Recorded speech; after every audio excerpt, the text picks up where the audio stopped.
In the ancient land of Israel, there lived a man named Elijah.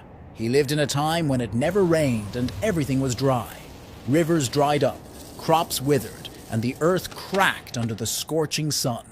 People were worried, but Elijah believed that God would help them.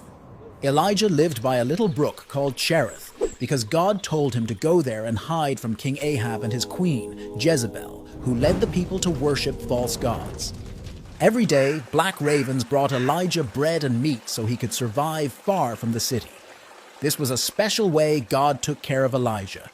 But soon the brook dried up too, so God sent Elijah to a town called Zarephath. There he met a widow who was running out of food. Elijah told her something amazing. If she shared her food with him, God would make sure her food didn't run out until it rained again. And that's exactly what happened. Her jar of flour and jug of oil never ran out. The widow had a son who got very sick. He stopped breathing and died. Elijah was very sad and prayed to God, and miraculously the boy started breathing again. The woman was so happy and knew that Elijah was truly close to God. One day, God told Elijah to confront King Ahab and challenge him to a test to prove whose God is real. He went to a place called Mount Carmel to show the people who the real God was. He challenged the prophets of a false god, Baal. They both would sacrifice a bull on an altar, but they wouldn't start the fire themselves. Instead, they would ask their gods to do it.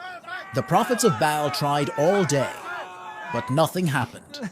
Then it was Elijah's turn. He repaired the altar of God that had been broken, placed his sacrifice upon it, and even poured water over it.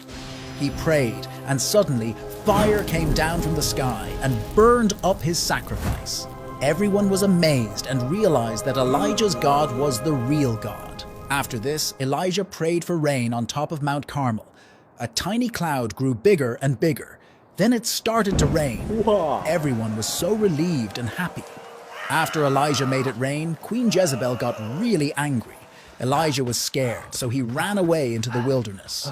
While Elijah was hiding and feeling really alone, something amazing happened. God spoke to him. God told Elijah that he wasn't alone. There were lots of other people who now believed in God. This made Elijah feel much better. God also told him about new things to do and about a man named Elisha who would help him and one day be his successor.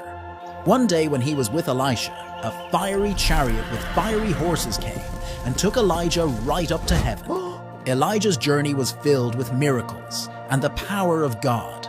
It teaches us about having faith and trusting in God, even when things seem really tough.